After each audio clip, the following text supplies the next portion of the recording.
That may be the greatest catch I've ever seen in my life.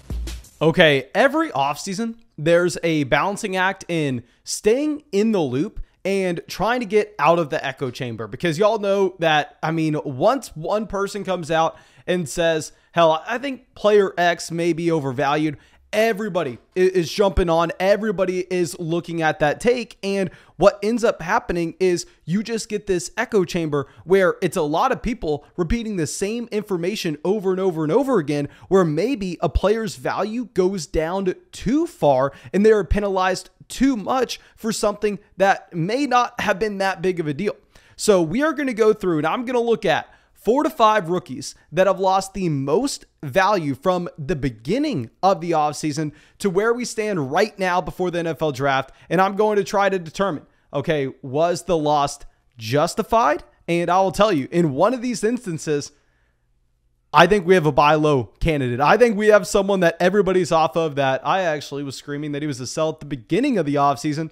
Then now I think he's interesting. But of course, before we get into it, drop that like, subscribe to the channel if you play Dynasty Fantasy Football. Leave a comment letting me know what you think of these players. And let's go through this. And the first player I want to start it off with is not going to be a great example of the guys on this list. The 3 other players fell, I mean, an absurd amount. This option definitely lost value, but it's not to that level. It's going to be Treylon Burks. Here with Treylon Burks, he was my wide receiver 1 at the start of the offseason. He was everybody's wide receiver 1 at the start of the offseason. However, if we go over to Keep Trade Cut and look at how the Dynasty community has slowly gotten off of him as we've come closer and closer to the NFL draft, it's kind of clear that something's going on here, and we have to try to figure out exactly what this is. We have to try to figure out, why is Treylon Burks, I mean, just consistently losing value? Because he, at one point this offseason, was the wide receiver 16 on Keep Trade Cut. Now, that number has dramatically gone down, or if you're looking at Treylon Burks now, this is a wide receiver that has fallen, oh my gosh, an absurd amount, 19 spots in their overall rankings, and now he is behind Mike Evans. He is right ahead of Jameson Williams, Ahmad-Ra St. Brown. I mean, if you're looking at the tier of players he's in, here's where Treylon Burks is currently being valued. Jameson Williams, Ahmad-Ra St. Brown, Chris Olave, Amari Cooper, and Keenan Allen. If you would have went out there and said, hell, I think Chris Olave, Jameson Williams, and Treylon Burks are all in the same tier, if you would have said that 2 months ago, you would have been laughed off the face of the planet. Now, I think one reason we have seen this fall for Treylon Burks, and why we've seen a fall for a lot of these players, is based on the NFL Combine results. Now, remember, when we came into the offseason, we were sold on the idea that Treylon Burks was an alpha wide receiver, a dominant, size-adjusted athlete. However, he did not live up to that at the NFL Combine. And I will be the first person to say that, yeah, I thought he was going to run an elite 40-yard dash time. But were we using that projection in our ranking of Treylon Burks at the beginning of the offseason? Were we saying the reason Treylon Burks was wide receiver 1 was because of that athletic profile? Or is it because the production profile that he has? Is it that final season at Arkansas where he accounted for almost 46% of his team's receiving yards on a per game basis? Also, he checks a couple other boxes. This is a wide receiver that broke out as a sophomore. That's something we really look for. This is also someone that declared early, coming out after 3 years, is a massive box that we need to see these players check. So I like all these marks for Treylon Burks, but as we've seen, he's fallen in Dynasty with Keep Trade Cut. We've even seen the underdog community. We've seen best ball drafters begin to draft Treylon Burks later and later. He's fallen about 8 picks over the past month in underdog drafts. Not as much as some of these other players, but it's definitely worth noting because over on underdog, that's where the real money drafts are happening. It's not Keep Trade Cut, which just make believe. It's not just pretend, it's real money fantasy football drafts with everybody over 18 years old. Of course, if you want to have some fun, if you want to get involved in the action on Underdog Fantasy, go draft some best ball teams today. Make sure you go use promo code FLOCK, get into some of those drafts with us on the live stream, get into some of those drafts in the public lobby with your friends, whatever you want to do. Promo code FLOCK, 100% deposit bonus, get our Dynasty Research book for free when you do that. On top of that, get our Dynasty rankings, get our rookie rankings.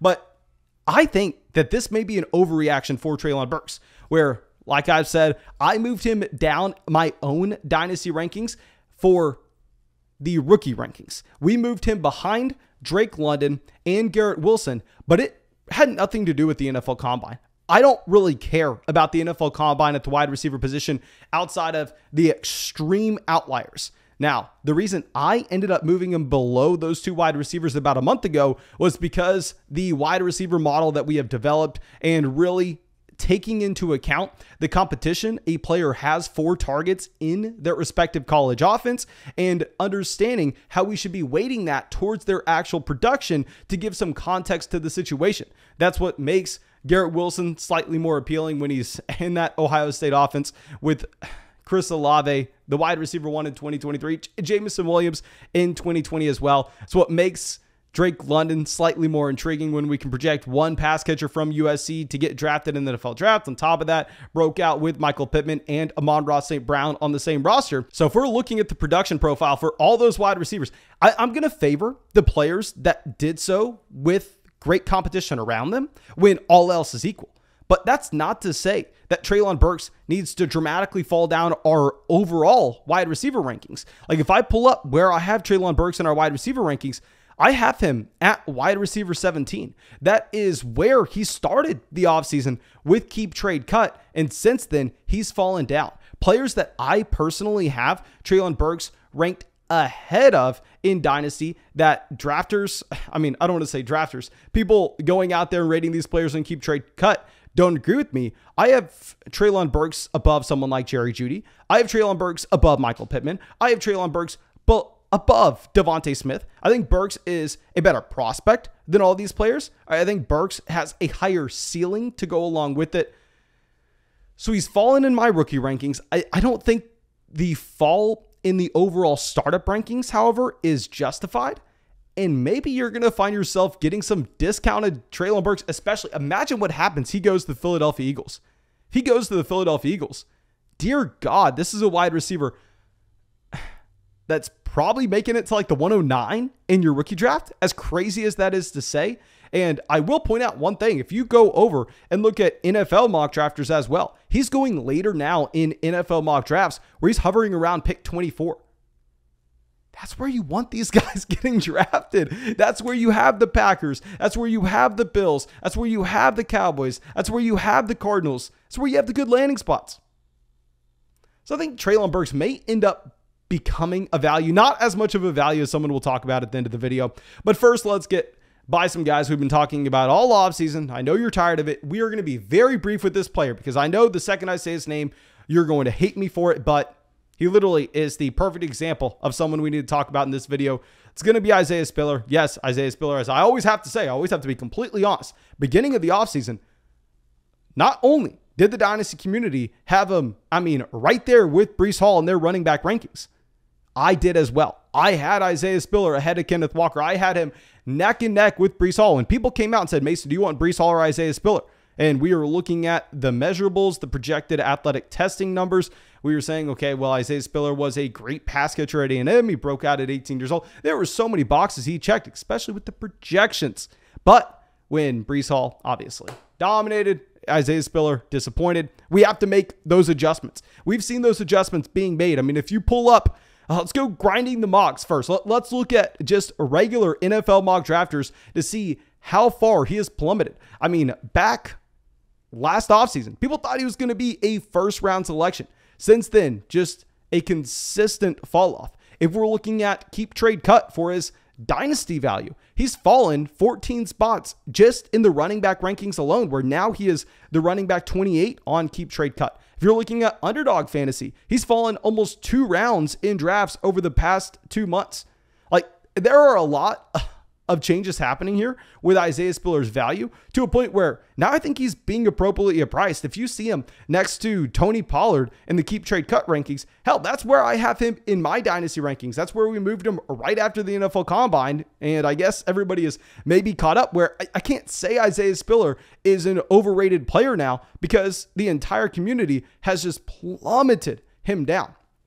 Now, I know we just got done talking about the combine not mattering for Treylon Burks, that Treylon Burks may be an intriguing player to go after and target.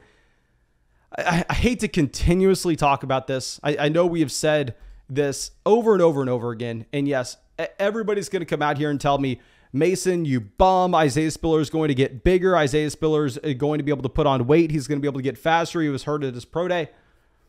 Okay. One thing that is beautiful about our model is I do not insert any bias into here. I agree with you. Running backs, when they're at the NFL Combine and they weigh in, running backs, when they're 20 years old, they can get bigger. But there's a big but on this. When we are looking at running backs in our model, and I'm saying, okay, here's the size we need for a player to be a 3-down running back historically. When are the running backs in that model getting measured? When are those running backs getting their heights and weights recorded? It's all the same. It's all at the NFL Combine or at their pro day if they don't go there. So all these other guys, they had the same opportunity to gain weight for the next level. All these other guys, they had the same opportunity to get faster. I'm sure a lot of them did. Maybe Isaiah Spiller does as well, but he's on the same playing field. So to look at our model and our historical information and try to say, oh, Mason, this doesn't make sense. Isaiah Spiller, come on, he's going to get bigger. These other running backs probably did as well. But the issue is, as we've said time and time again, you go to the combine and you show us that you're undersized. You show us that you can't hit the minimum threshold of a BMI of 30. You don't even really come close to it either. And on top of this, you go to the pro day and your pro day 40-yard dash time, which, keep in mind, pro days are always faster.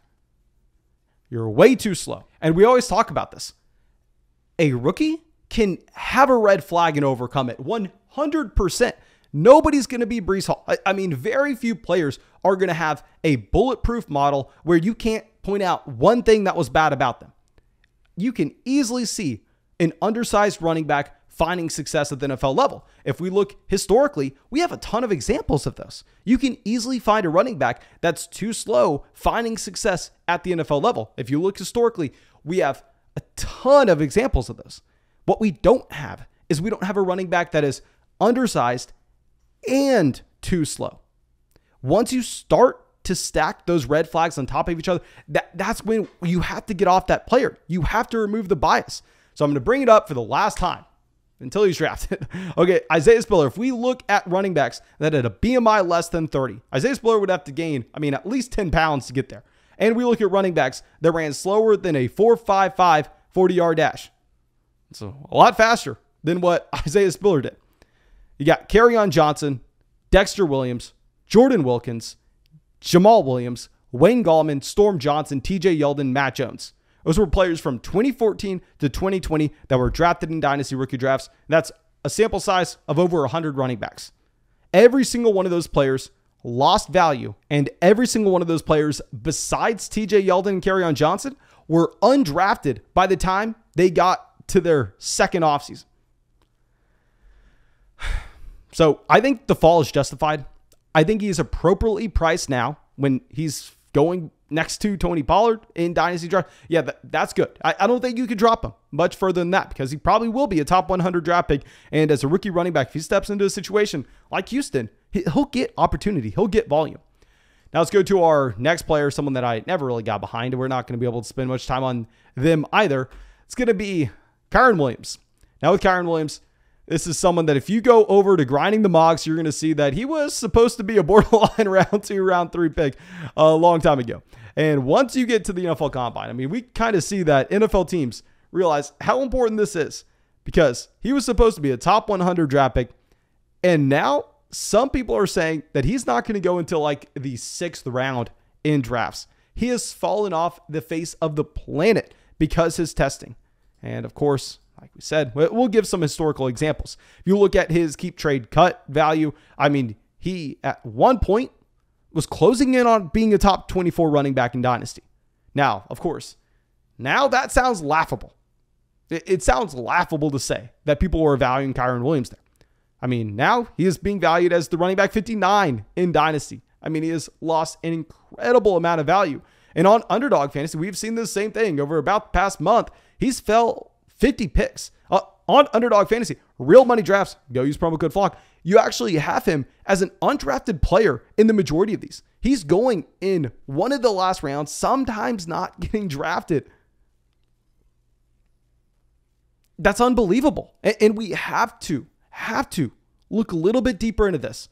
And with Kyren Williams, going back to what we were talking about with Isaiah Spiller, he's essentially a worse version of Isaiah Spiller where, yeah, both running backs, great pass catchers. And when you're a great pass catcher, you can be undersized 100%. But like we said, you either got to be fast or you got to be big. You can't be undersized and slow. And here with Kyren Williams, a BMI of 28.6 and a 40-yard dash time of a 4.65.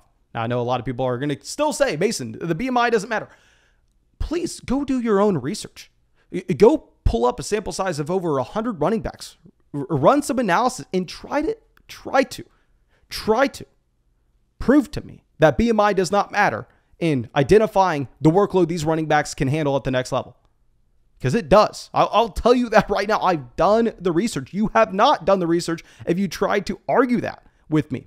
And I'm going to do this one more time with Kyren Williams. We are going to pull up the players that he compares to historically with these testing marks. And keep in mind, NFL teams are definitely going to pay attention to this. If you look at running backs that have a BMI less than 30, he has a BMI of less than 29. You know how much weight he would have to gain to get up to 30?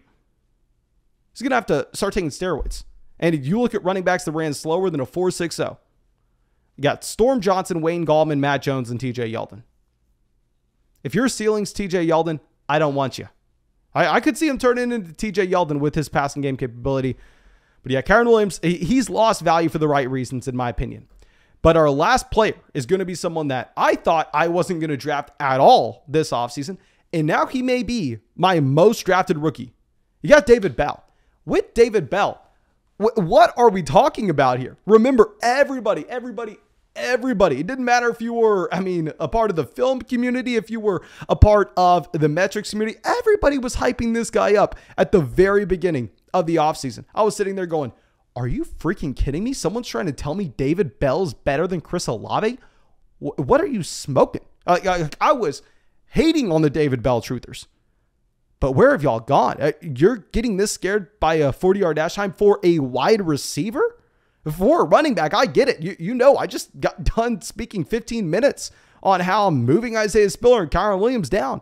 But for a wide receiver, it's a different story because as we've said, I've looked historically with those running backs. You can't find me an example of those undersized, slow guys panning out. But receiver, I can go and find a ton of examples. As long as you were able to win in college and you play a specific role, we can see you win at the NFL level.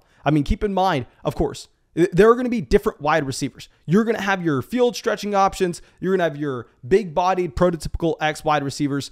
And with those guys, you need to make sure you're fast. You can't be James Washington getting to the next level saying, hey, man, at Oklahoma State, I won by being Mason Rudolph's deep threat. I'm going to be your deep threat here at the NFL level, and then you go to the combine and you're slow. That's not going to cut it. At the same time, you can't be Kelvin Benjamin saying, hey, I'm a prototypical alpha X wide receiver. Throw me on the outside. I'm going to win and be slow. No, that's not going to cut it either. But what you can be is you can be a slot wide receiver. You can be a slot wide receiver where we saw David Bell excel in college. And we can go to some historical examples of players running slower than a 4.60 that panned out. Of course, you have your Laquan Treadwells, you have your Devin Funches, you have, like we said, your Kelvin Benjamin. These guys that didn't pan out. Why? Because they're not those slot wide receivers. They're not the guys operating over the middle of the field. But what we can do is we can look at the Cooper Kupp, who ran a 4.61. We can look at a Jarvis Landry, who ran that 4.61. We can look at Amon-Ra St. Brown, who ran a 4.61, more like a 4.65, like David Bell, if you consider that he ran that at his pro day.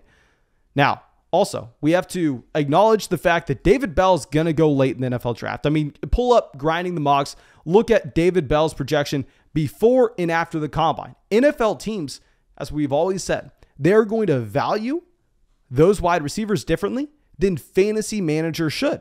NFL teams, they need to prioritize speed specifically on the outside that can stretch the defense and allow a more efficient running game, to allow those players underneath to get more targets. This is why you end up getting DJ Chark paid like $10 million this year, because DJ Chark has that speed and he can just create separation for someone like Amon-Ra St. Brown underneath. This is why Mike Williams is so important for the Chargers.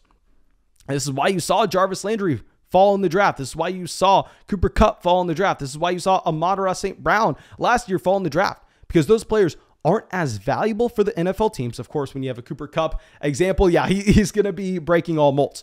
But in general, those slot wide receivers won't be as valuable for their NFL teams as they will be for your fantasy football teams.